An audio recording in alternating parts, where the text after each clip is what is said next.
we have a housing crisis which is largely forgotten and largely ignored. It's certainly not getting the attention that it needs. The problem of homelessness, there are, in the Dublin region, according to the official figures, 6 new people becoming homeless every day.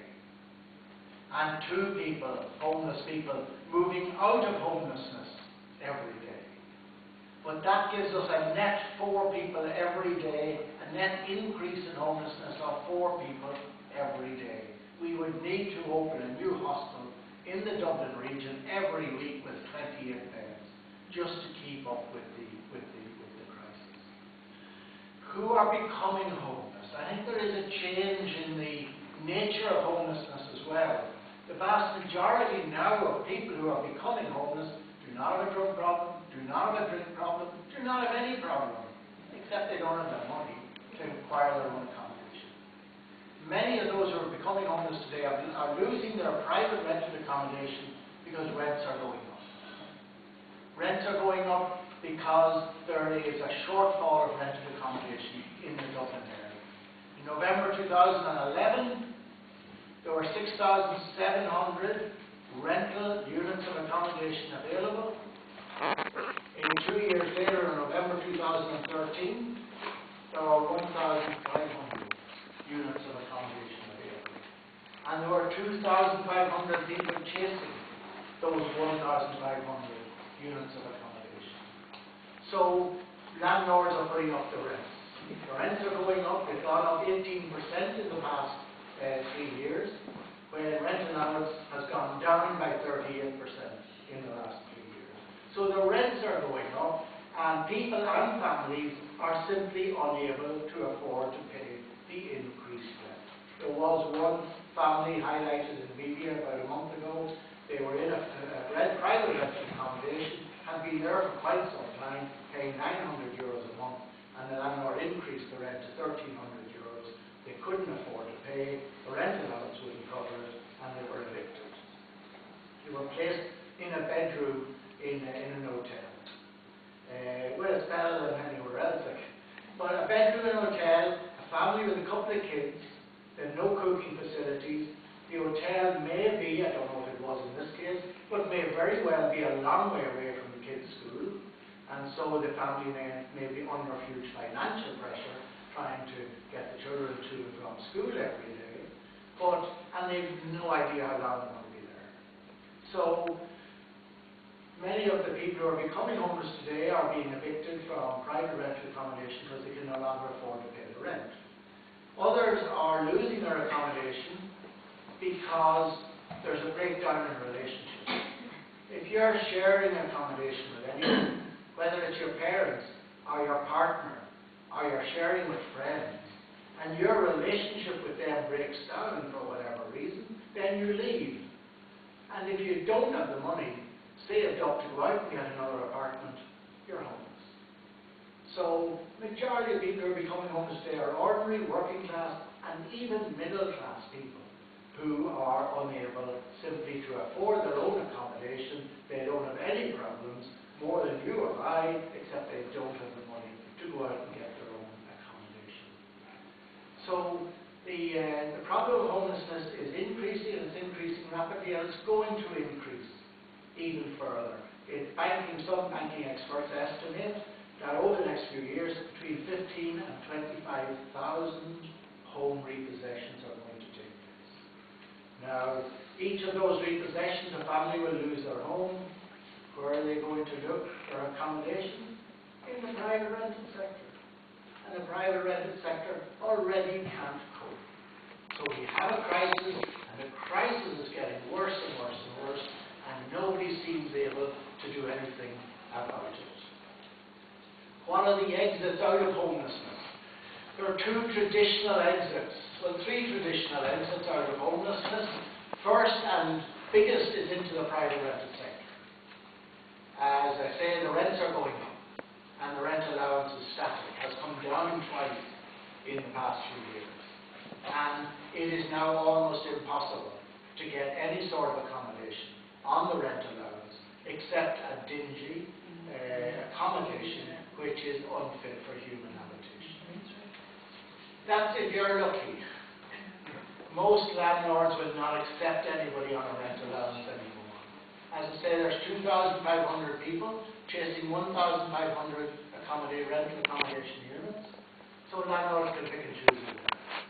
And there are enough people today who are working cash in hand, looking for private rental accommodation, and of course landlords will choose them before social welfare person any day of the week. So according to daft.ie, about 1% of landlords today are accepting rental allowance. And it is totally frustrating for homeless people. They go onto our computer in our drop-in centre to look, and they go down through all these flats, no rental allowance accepted, no rental allowance accepted, and then they come to one which says rental allowance accepted, and they ring up and they find it's down. But so landlords, it's very difficult. Even if you had the rental allowance agreed and you had the deposit in your property, it's very difficult to get landlords now to accept. So the exit into private rental accommodation is almost squeezed off for homeless people. Second exit into out of homelessness into social housing. Now, the social housing is the biggest scandal of the Celtic Tiger years. Prior to the Celtic Tiger, we were building or acquiring between 6,000 and 8,000 social housing units every year. During the Celtic Tiger years, that dropped to about 1,700 net social housing units every year. The government simply dissociated itself from social housing, and they have now almost entirely ceased building or acquiring by social housing. They have announced with great fanfare that over the next 2 years they are providing €65 million to build 454 social housing units, which, given the social housing waiting list of 90,000, will reduce the social housing waiting list over the next 2 years by a massive 0.5%. That's if nobody joins the social housing in that period. So there is no social housing. Very little social housing for homeless people to move into. And I would have to say that of all the local authorities, Dublin City Council is the best at offering social housing to homeless people. But by far the best. But it's so short. Right? It's in social housing is in such short supply. Don't hear from one of the other councils. No, protest. I'm going to go now because I listen to this all the fucking time. Right? There might well be a TD fucking talking. Right? I'm homeless at the moment. 90% of the people here is not homeless. Sorry, right? you don't know what homeless people go through. You don't talk to me. You don't really know. There will be time for you to speak. Peter's going to speak. I'm seeking this from the shine of the lights of him and everyone else. Sorry. There will be people. There'll be time for you to speak afterwards. To give you I will, yeah. to say his words. Yeah. Okay, everyone as usual. So there is no social housing of any quantity for homeless people to move into. So that exit out of homelessness is closed off. The third exit out of homelessness is into one of the voluntary or housing sectors.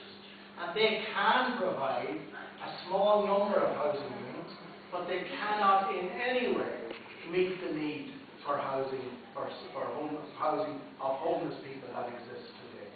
We have about 100 apartments that we can provide long-term housing to homeless people, but we need at the moment about 1,200 apartments in the Dublin region in order to almost eliminate homelessness.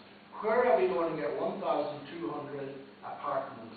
The only way we can do that in the short term is for local authorities to go out and purchase them. We can't wait for local authorities to build them. And anyway, even if they do build them, they're going to build them in blocks and they're going to become a ghetto. So I think the only way forward, and this is the time to purchase because the cost of housing is at its lowest, it's on the way up. So this is the time to purchase before the cost of housing goes up again. We need to purchase about 1,200 units of accommodation in order to meet the demand for accommodation at home. How much will 1,200 units of accommodation cost? It will cost us about 120 million euros at today's prices. 120 million. They're removing the traffic lights at Newlands Cross so that you can drive from Belfast to Cork without stopping. And removing the traffic lights is costing 100 million euros. So the money's there, but it's being spent somewhere. We do have a crisis. That crisis is growing all the time, and unfortunately, it's not being addressed by those in the party.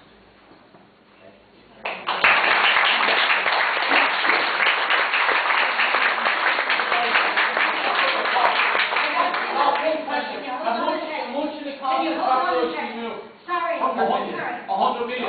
How much is the Dublin Lloyd? How much is the Lloyd employees get paid? 36 million.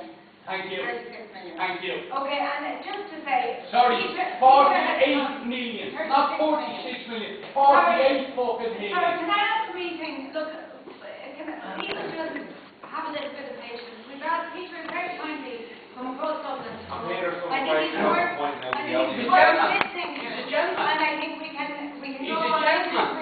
Sorry. How many people here at home? How many people here at home? Can you sit down, please? 1, 2, 3, 4, 7, you I want to ask you. So you don't know what I'm going to home. You don't know. You won't sit down. And you don't ever tell me to sit down. You sit fucking down. Don't you ever tell me to sit down. Look, I'll put it to the meeting. The people want You're putting to me, there's 6 million people here homeless. The rest live in a home. We live nowhere. Do people want to hear Richard speak and then we hear people in the We hear you again. Yes? That's all we heard.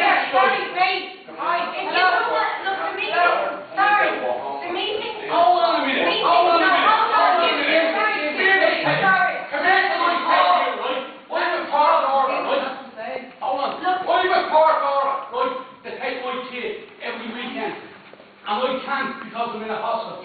So I'm breaking the part order. So you tell me that. Right? How am I stop that? You don't tell me what to do. Right? You never tell me what to do. I'm breaking the part order because of you.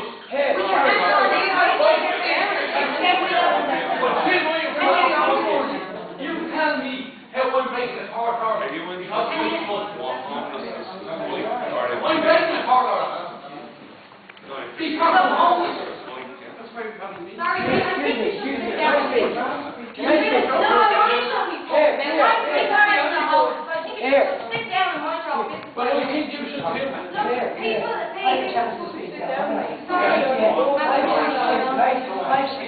I'm traveling from Wexford, from the heart of Wexford, fucking just to look at my fucking kids, and you tell my wife shut up. You're the one have a fucking problem. You shut up.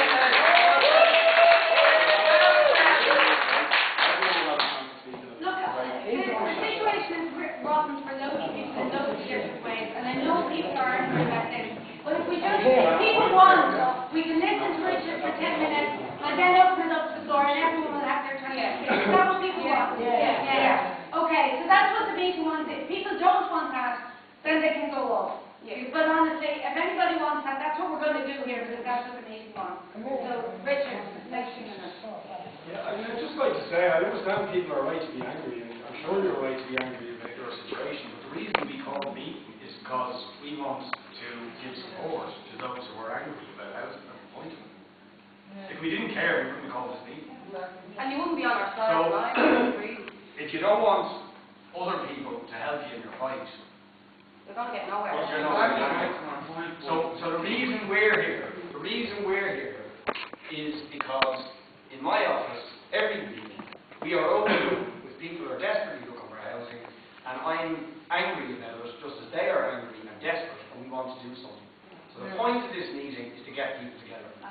If you want to fight it on your own, fight it on your own, that's up to you. But what we're saying is we need to fight it together. Okay? That's what we're saying. And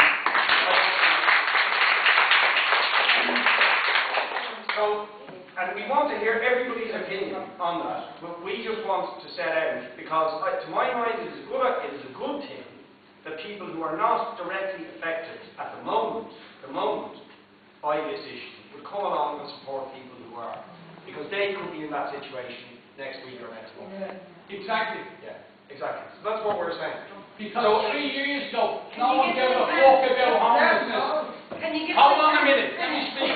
3 years ago, or 4 years ago, no one gave a fuck about homelessness, but now it's hitting the middle class people, and that's why it's hitting homeless. Paul, can you give them a chance to speak, and then you'll have a chance, Well, okay? can I just point out to you, right, that Lindsay's, who spoke back, sister, how many years ago was that, Lindsay?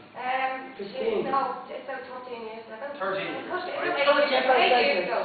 13 years ago, Lindsay's sister Antoinette was on this, and we spent 6 weeks camped outside Laoghaire at the County Council trying to get her a house. So it's true that a lot of people didn't care. But it is not true that the people in this room or who organised this meeting didn't care. It's not true. Can I ask a simple question? Sorry, can I just finish and then we'll have a chance. So it's not fair to tar us all the same way. So I just asked them to be fair. Right? The first meeting ever of People Before Profit, Peter McVerry spoke at. Peter mightn't even remember this. It was the very first meeting of People Before Profit ever in the no, it wasn't the Gresham. It was in what used to be called the Port View Hotel, or Yelville, it used to be called. Yeah, it was about 20 people at that meeting, Peter. And we were talking about the housing crisis in Dublin at that time.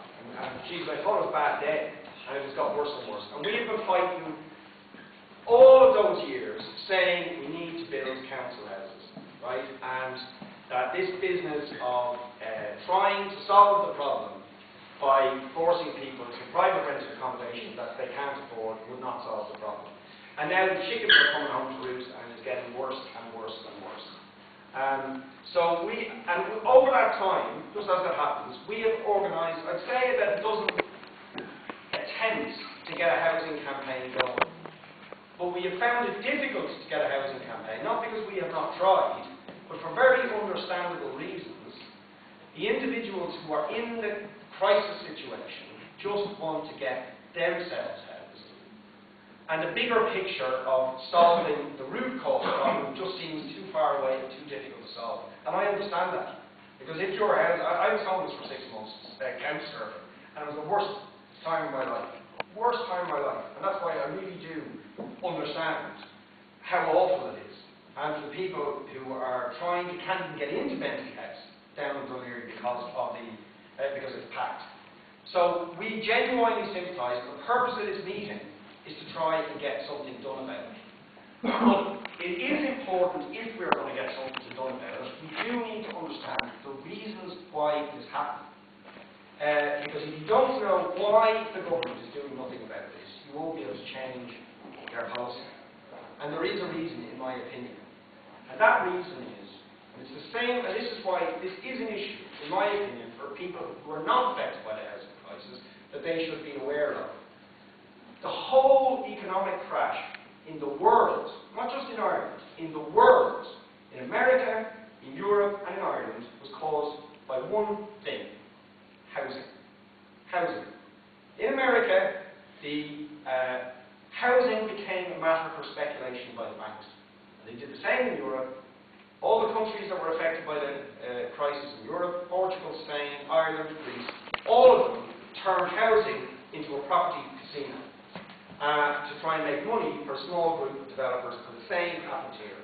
So when Peter points out that they don't build council housing anymore, the reason they don't build council housing is because successive governments said, we're going to hand over responsibility for housing to property developers, to private property developers and landlords, to make money out of other people's misery. And that is what they have been doing. And unless we address that problem, not only will the housing crisis and the homelessness get worse for those who are affected by it, but I also think it means we are heading towards another economic crash sooner rather than later. I mean, it's incredible that at the moment we are in a situation where there's 100,000 people on the housing list now for up to 16 or 17 years. That's bad enough. But what is absolutely unbelievable, if you were someone from Mars and came down, you would think these people are crazy or stupid or both, is how could there be 100,000 people homeless and there's 340,000 empty houses in this country? 340,000, I repeat. 3 times more than we need to house all the people that are homeless. That's according to the census. Now, how can that be? And the answer is because those houses are owned privately. And most of them are now owned by, guess who? Our friends, the banks. The banks, who wrecked the entire country. They now own all the houses. They finance the property developers to gamble in the area of housing. Now most of those developers are out of business and they are taking over the housing. And because property values are now going up, they are going to move to evict people on an even faster rate. Which is why we can have somebody on social welfare when you can get someone who will pay a higher rent. So that's what they are doing. And Frank back there, who's in this situation, Frank was pointed out to me that people who are tenants, currently who are tenants, not even affected by the rent allowance thing, even if they've paid their rent and all that kind of stuff, receivers are now taking over their landlords. Their landlords are going out of business, and whole estates are being told, you're out. Whole estates. So in Wicklow last week, we were contacted by 10 people where the whole estate was said, sorry, your landlord's going out of business, doesn't matter that you paid your rent, you're all out. One of the houses was a family where they have a 7-year-old girl who's severely, severe special needs, heart problem, other organ, very serious health problems, right? And they're just told, you're out. And this, the last night I went to Donegal, I thought this was just a Dublin problem, and I was in the Inishowen Peninsula, all these little small farmers at the meeting, and they told me the same was happening up there with small farmers. Because big landowners own the land, and they're big landowners, a lot of them have gone out of business because they bought up the land with money from the banks. They've gone out of business and the receivers are moving in on the land and they're kicking the small tenant farmers out, right? So this is what's happening all over the country and it's going to accelerate. Today, with great fanfare, the government announced that several billion worth of assets belonging to Anglo-Irish Bank have been handed over to 2 venture capitalist firms in America, billions worth of property. Now what do they want that property for? All of those are distressed mortgages that were with Anglo-Irish Bank. People who probably lost their jobs, can't pay their mortgage. Anglo-Irish Bank lost their jobs through no fault of their own, and these American companies are going to come in. What are they going to do with these people who can't pay their mortgages? In a situation where property values are going to go through the roof. They're going to kick them out, and they will then be presenting the homeless service. Right? So this is a desperate crisis that is affecting the whole of Irish society and could pave the way for another bubble, another property bubble. It's starting to happen with the collapse that inevitably follows. So really on that basis I want to argue this is an issue for everybody. It's obviously an issue for the people directly affected, but I want to argue it is an issue for the whole of Irish society that we have to solve. You cannot leave something as important as housing to people who are only interested in making money. Housing is a right. The right to have a roof over your head is the most basic thing. It should be like fresh air and water. And even water, of course, isn't a right anymore. Because these people want to take their offers and charge. So, what we're saying is, we need a campaign to fight to establish the principle and force the government to accept the principle that housing is a right. And that every citizen, because they are a citizen, because they are a human being, have the right to a roof over their head. And